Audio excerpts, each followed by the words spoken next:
السلام علیکم مطیع جان، MJ TV 3 اہم خبریں آج کی۔ وفاقی آئینی عدالت نے آئین کی تشریح کرتے ہوئے آج یہ مختصر حکم نامہ سنایا ہے کہ جو اسلام آباد کی مارگلہ پہاڑیاں ہیں، جو 8000 ایکڑ سے زائد کا جو نیشنل پارک کا علاقہ ہے، اس پہ تعمیر شدہ منال ہوٹل کو جو ایک سپریم کورٹ کے حکم کے ذریعے چند سال پہلے گرا دیا گیا تھا، وہ سپریم کورٹ کا حکم غیر آئینی تھا۔ اور یوں سپریم کورٹ کا وہ حکم جو اس وقت کے چیف جسٹس قاضی فائز عیسیٰ کی سربراہی میں قائم ایک بینچ نے دیا تھا، اس حکم کو کالعدم قرار دے دیا گیا ہے۔ اس پہ ہم بات کریں گے کہ آخر اس مارگلہ کی پہاڑی پر بنے منال ہوٹل کے حوالے سے وفاقی آئینی عدالت کو آئین کی تشریح کرنے کی کیوں ضرورت پڑی، اس پہ بات کریں گے۔ دوسری بڑی خبر، اسلام آباد high court, Lahore high court, Sindh high court اور دیگر ہائی کورٹس میں ججوں کی تعیناتی کے لیے آج باقاعدہ طور پہ ججی کی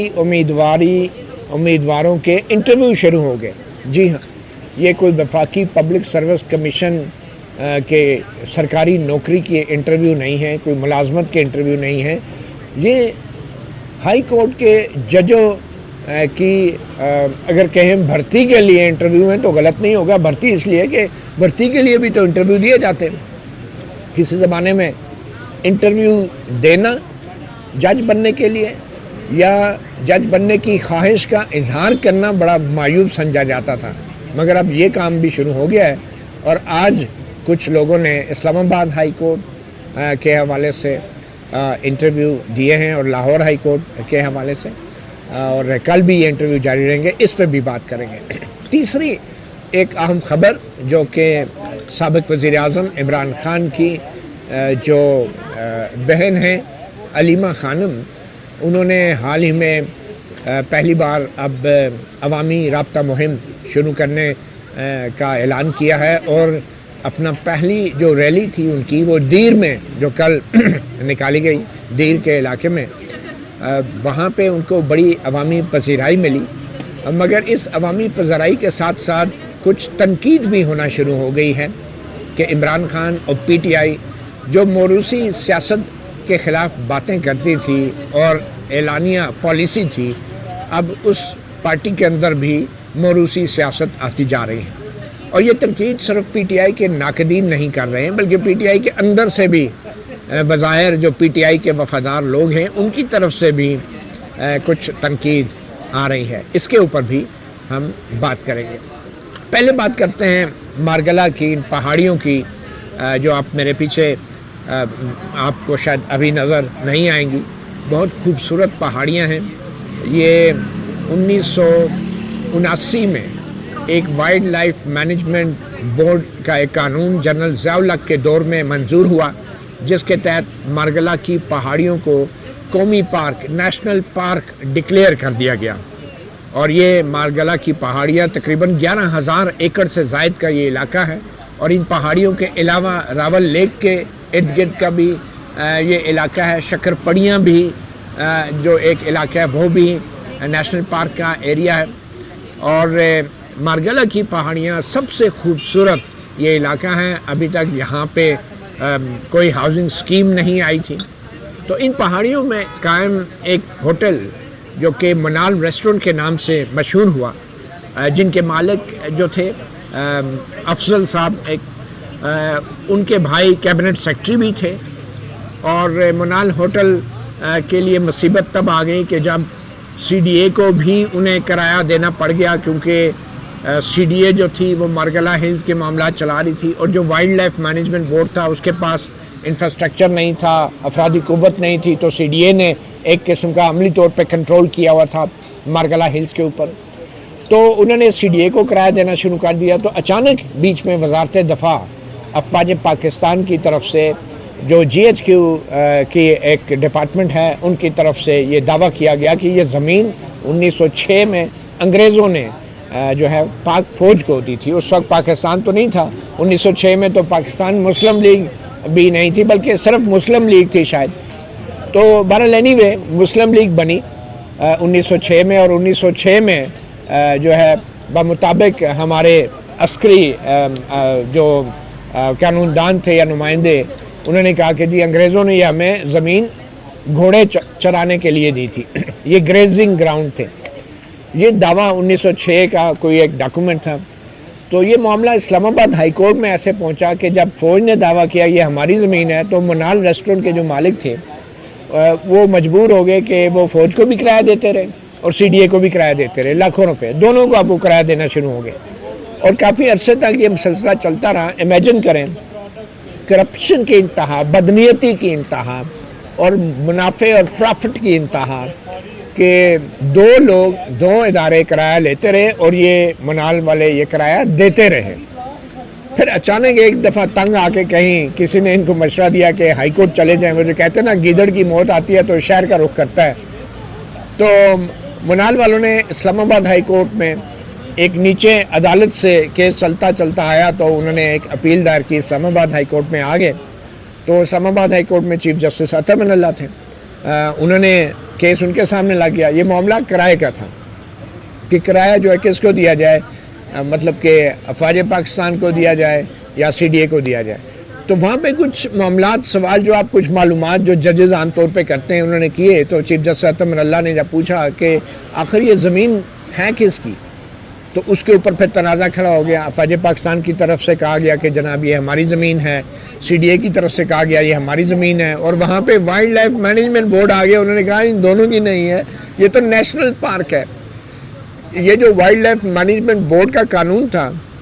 جو جنرل ضیاء الحق کے دور میں بنایا گیا تھا آرڈیننس کے ذریعے 1979، جس کو بعد میں قانونی حیثیت مل گئی تھی، تو اس کے تحت یہ وائلڈ لائف مینجمنٹ بورڈ جو ہے اس تمام مارکلائز پارک کا نظام چلاتا ہے۔ تو جسٹس عطا من اللہ نے ان ساروں کے معاملات سننے کے بعد وہ اس نتیجے پہ پہنچے کہ نیشنل پارک ڈکلیئر شدہ جو جگہ ہے، چاہے وہ پہاڑیاں ہیں، چاہے وہ راول لیک کے ارد گرد کا علاقہ ہے جہاں پہ نیوی کا ایک سیلنگ کلب تھا، چاہے وہ شکر پڑیاں کا علاقہ ہے، اور چاہے وہ پہاڑیاں ہیں جن کے دامن میں نیوی کا ایک گولف کورس تھا، جسٹس عطا من اللہ نے فیصلہ دیا کہ یہ تمام غیر قانونی ہیں اور ان کو گرا دیا جائے۔ منال ریسٹورنٹ بھی، نیوی کا گولف کورس بھی، اور نیوی کا سیلنگ کلب بھی جو راول جھیل کے کنارے میں بنا ہوا تھا۔ ویسے کہا جاتا ہے کہ راول جھیل کے ارد گرد 2 کلومیٹر تک جو ہے آپ کوئی کنسٹرکشن نہیں کر سکتے، اور حال ہی میں راول جھیل کے ارد گرد بڑے ایک مارکیاں تھیں، ان کو باقاعدہ بلڈوزروں کے ذریعے تباہ کیا گیا، گرایا گیا، یہ بتا کے کہ راول لیک کے ارد گرد آپ جو ہے 2 کلومیٹر تک کچھ نہیں کر سکتے۔ حالانکہ راول لیک کے ارد گرد بڑے بڑے ہوٹل بھی بنے ہوئے ہیں، سرینا بھی راول لیک کے 2 کلومیٹر کی رینج میں آتا ہے، لیکن نیوی کا سیلنگ کلب بھی، اس کو آرڈر تھا اسلام آباد ہائی کورٹ کا گرایا جائے، نہیں گرایا گیا۔ اچھا، وہ معاملات ابھی انٹرا کورٹ اپیل میں کچھ پینڈنگ تھے، اور کچھ معاملات میں منال کے جو مالکان تھے وہ اپنا ہوٹل کرائے جانے کے معاملے کے اوپر اپیل میں آ گئے سپریم کورٹ میں، اور سپریم کورٹ میں آسمان سے گرا کھجور میں اٹکا قاضی فائزیسا صاحب بیٹھے تھے۔ میں یہ نہیں کہہ رہا قاضی فائزیسا صاحب جو ہیں وہ بہت ہی کوئی کمپیٹنٹ یا بہت ہی کوئی ایماندار شخص تھے اور ماحول بچانا چاہ رہے تھے، مگر انہوں نے اس معاملے کو استعمال کیا اپنا ایک امیج بنانے کے لیے، کیونکہ شاید اس وقت وہ اچھی طرح جانتے تھے کہ انہوں نے بعد میں کیا کرنا ہے اس ملک کے سیاسی اور آئینی نظام کے ساتھ۔ تو قاضی فائزیسا کے 3 رکنی ایک بینچ نے منال پر اس منال ریسٹورنٹ کو غیر آئینی اور غیر قانونی قرار دیا، اس کو گرانے کا حکم دیا، اور اسی طرح سی ڈی اے کو یہ کہا کہ جو وائلڈ لائف مینجمنٹ بورڈ کا جو قانون ہے اس کے تحت مارکلا کی پہاڑیاں ماحول اور جنگلی حیات کے تحفظ کے لیے مختص کر دی گئی ہیں، اور کسی طور بھی وہاں پہ کوئی کنسٹرکشن یا کنکریٹ کی عمارتیں یا بلڈنگیں تعمیر نہیں ہو سکتی، اور تمام اختیار قاضی فائزیسا نے وائلڈ لائف مینجمنٹ بورڈ کو دے دیا۔ اچھا، اس وقت وائلڈ لائف مینجمنٹ بورڈ کی جو چیئرمین تھی رائنا سعید، انہوں نے بھی بھرپور انداز سے بڑی اسٹرانگ پوزیشن لی، انہوں نے بھی مخالفت کی ان دعووں کی کہ یہ زمین انگریز نے جو ہے پاکستان فوج کو دی تھی، اور اسی طرح سی ڈی اے نے بھی اپنے تئیں جتنا ہو سکتا تھا انہوں نے کہا کہ یہ جو ہے زمین یہ نیشنل پارک کا ایریا ہے، اور پھر قاضی فائزیسا نے نیشنل پارک کے ایریے کی ڈیمارکیشن بھی کروانے کا کارروائی کے دوران حکم دیا تھا، اور وہ ڈیمارکیشن بھی پوری طرح تو نہیں ہو سکی، مگر بڑی تعداد میں جو غیر قانونی تعمیرات تھی ان کی نشاندہی ضرور ہوئی۔ اور یہ وہ مارگلا ہلز کی پہاڑیاں ہیں جن کے دامن میں آرمی کا ہیڈ کوارٹر بھی بن رہا ہے، نیوی کا ہیڈ کوارٹر ہے، ایئر فورس کا بھی ہیڈ کوارٹر ہے، اور ان تمام حساس اداروں کے جو ہیڈ کوارٹر ان کے پیچھے مارگلا کی پہاڑیاں ہیں، اور اس علاقے میں ڈیمارکیشن جو ہے سی ڈی اے کو بھی بظاہر نہیں کرنے دی گئی۔ اور اس ڈیمارکیشن کے علاوہ جو ایک اور بڑی اہم بات تھی کہ قاضی فائز عیسیٰ نے اس معاملے پہ سماعت کے دوران افواج پاکستان کے جو وکیل تھے، جو نمائندے تھے، ان سے کہا کہ آپ جو یہ ملکیت کا دعویٰ کر رہے ہیں ان پہاڑیوں کے اوپر، اور آپ کا یہ دعویٰ ہے کہ وائلڈ لائف مینجمنٹ بورڈ کا جو 1979 میں قانون آیا تھا، اس سے پہلے 1906 میں یہ زمین انگریزوں نے فوج کو دے دی تھی، یعنی کہ اس وقت تو انگریز فوج ہی تھی، پاک فوج تو تھی نہیں، تو فوج کو دی تھی، تو اس لیے یہ ہم نے انہیرٹ کر لی، یعنی کہ انگریز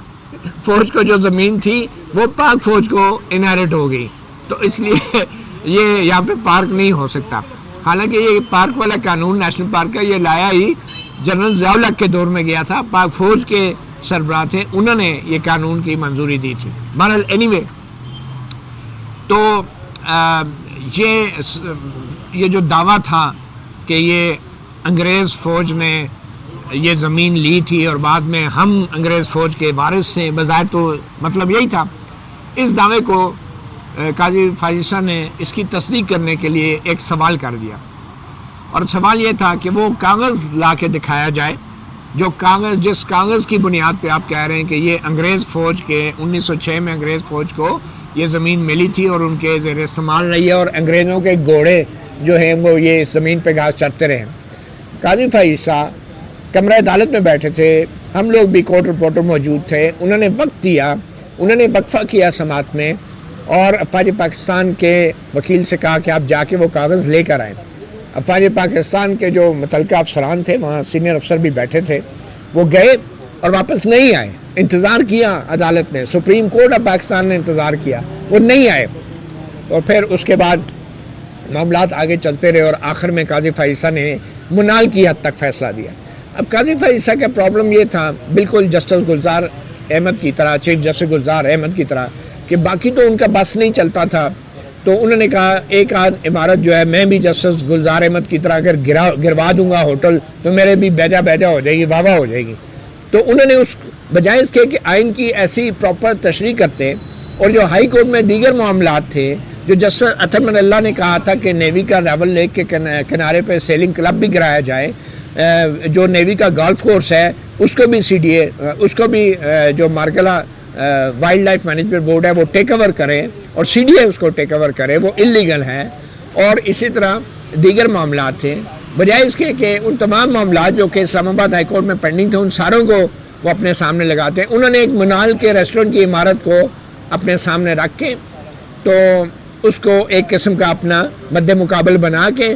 اس کو گروا دیا اور اپنی انا کا مسئلہ بنا دیا، جیسے چیف جسٹس گلزار نے کراچی میں نسنا ٹاور کو انا کا مسئلہ بنا دیا تھا۔ بہرحال اور کامیاب ہو گئے، قاضی فائز عیسیٰ عمارت گروا دی، لیکن جو سپریم کورٹ کا فیصلہ تھا اس میں اچھی بات یہ تھی، قاضی فائز عیسیٰ نے جو اس کو انڈورس کیا کہ یہ وائلڈ لائف مینجمنٹ بورڈ کا جو قانون 1979 میں آیا، اس کے تحت یہ نیشنل پارک کا ایریا ہے، یہاں پہ کسی قسم کی کوئی تعمیرات نہیں کی جا سکتی، اور اس علاقے کے اندر یہ کسی کی ملکیت نہیں ہے، یہ نیشنل پارک ہے، اور یہاں پہ وائلڈ لائف مینجمنٹ بورڈ کی جو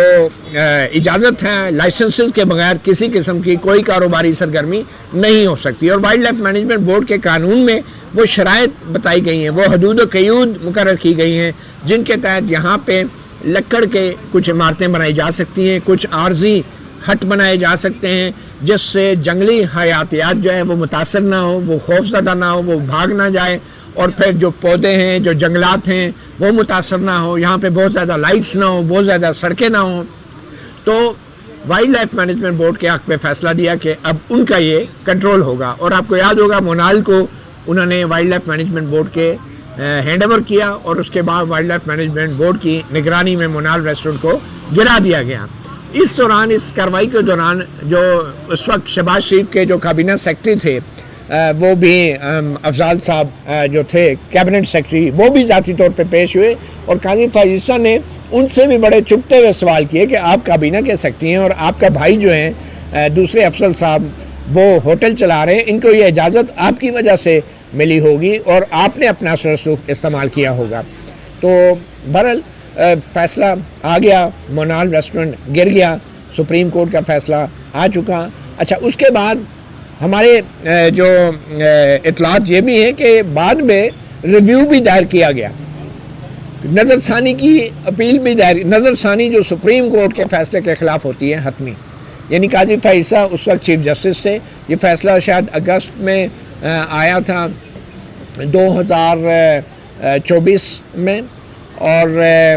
اکتوبر 25 کو قاضی فائز عیسیٰ ریٹائر ہونے تھے، اور اگست میں جب یہ فیصلہ آیا، اگست ستمبر، اور یہ نظر ثانی کی درخواست موسٹ پروبیبلی جو تھی یہ دائر ہو چکی تھی اکتوبر کے مہینے میں ہی، مگر وہ ٹیک اپ قاضی صاحب نے بھی نہیں کی، اور بلکہ قاضی صاحب نے اپنے آخری دنوں میں یہ جب ریٹائرمنٹ کے 25 اکتوبر سے پہلے یہ درخواست ٹیک اپ کی اور نظر ثانی کی یہ درخواست رد بھی کر دی، یعنی کہ جو آئین کی تشریح کا معاملہ تھا سپریم کورٹ کی طرف سے نیشنل پارک کے اسٹیٹس کے حوالے سے، وہ حتمی طور پہ کلوز ہو گیا اور سپریم کورٹ نے نظر ثانی کی درخواستیں رد کر دی تھی۔ اچھا، اب معاملہ یہ ہوا، قاضی فائز عیسیٰ ہو گئے ریٹائر، 26ویں ترمیم آ گئی،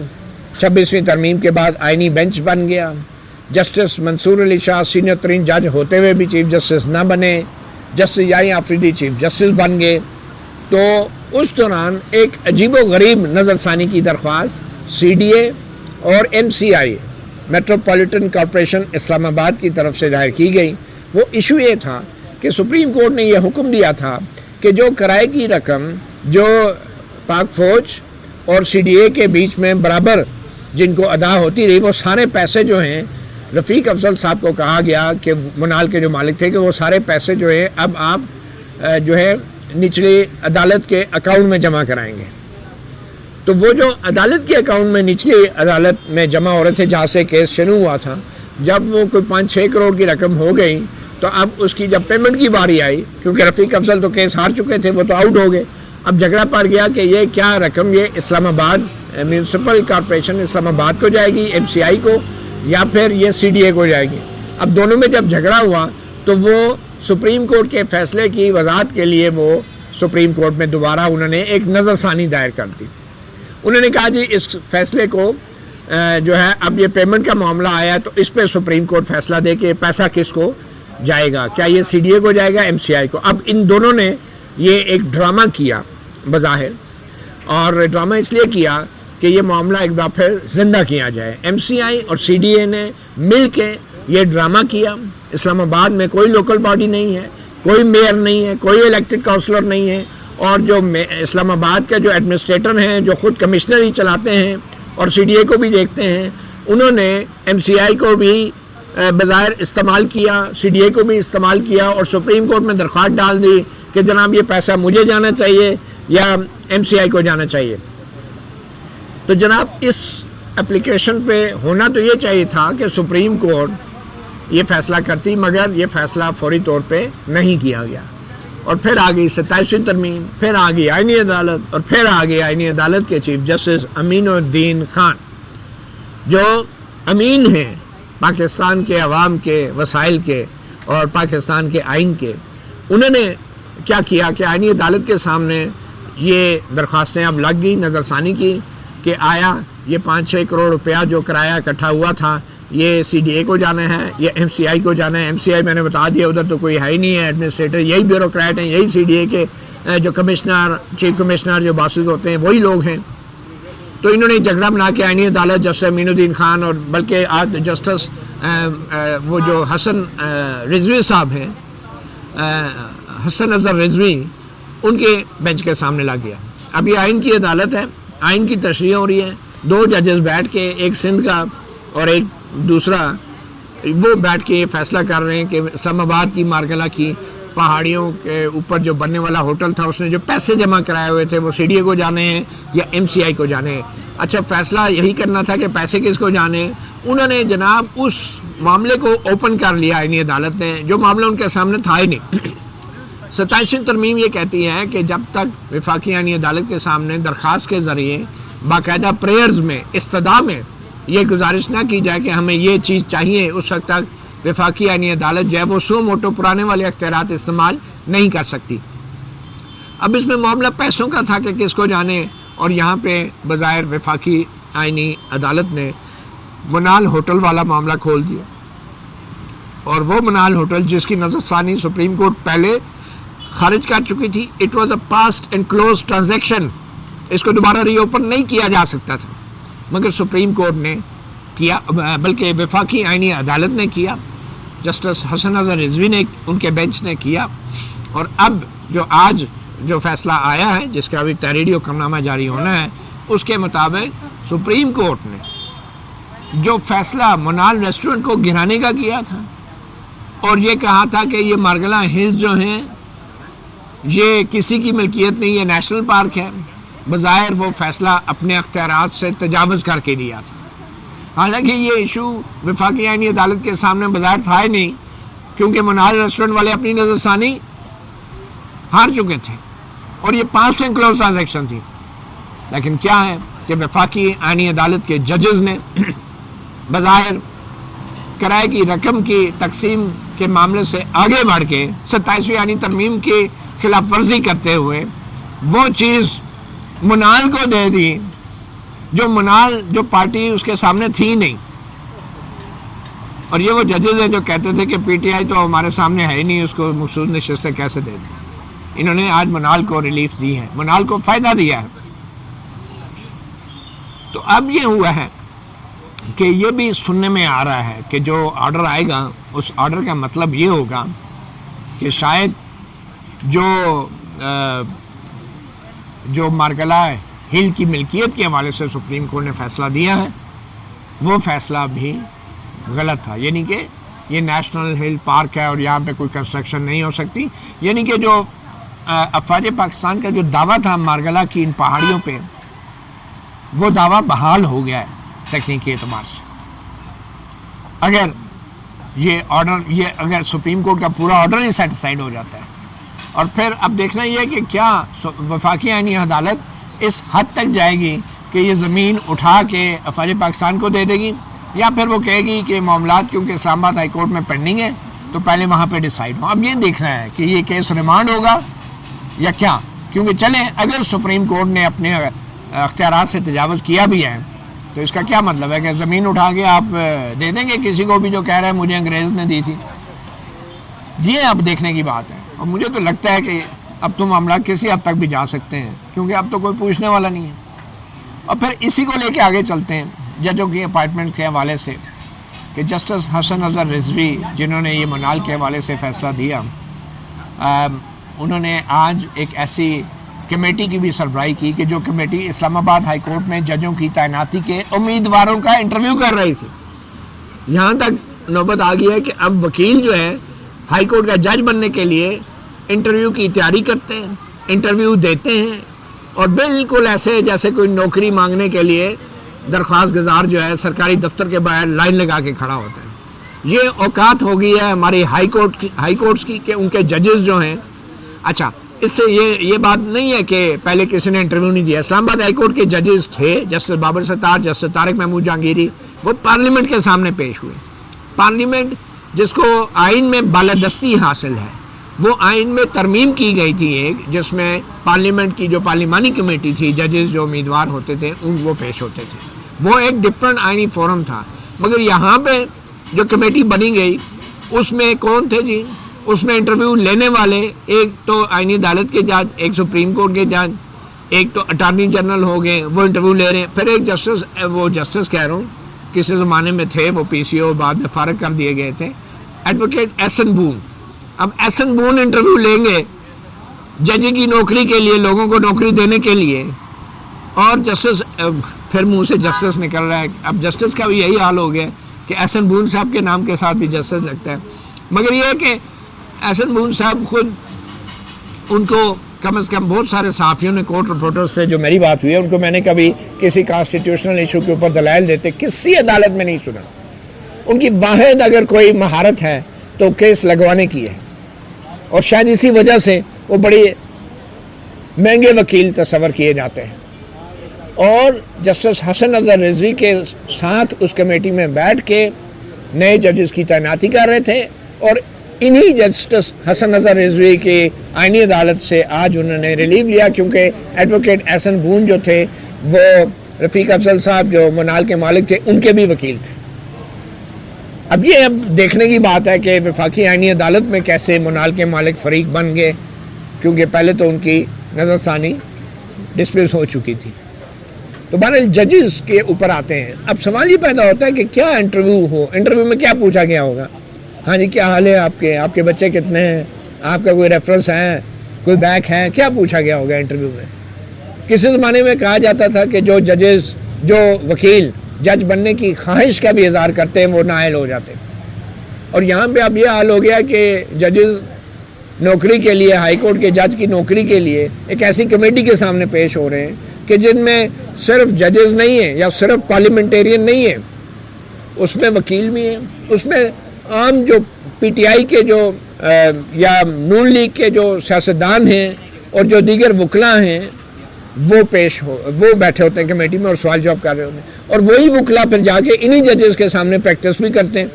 بھاری فیسیں لے کے پھر انصاف بھی لیتے ہیں, جیسے کہ آج جسٹس حسن اظہر رضوی کی آئینی عدالت سے انصاف لیا ایڈوکیٹ احسن بون نے.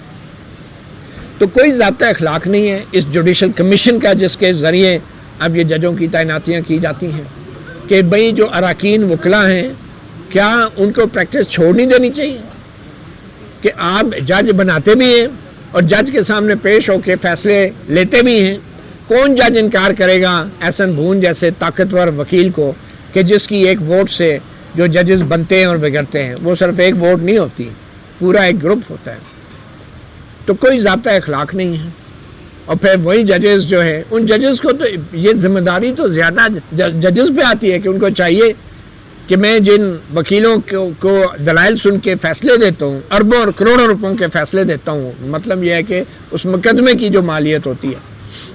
تو میں انہی وکیلوں کے ساتھ بیٹھ کے اپنے ساتھی ججز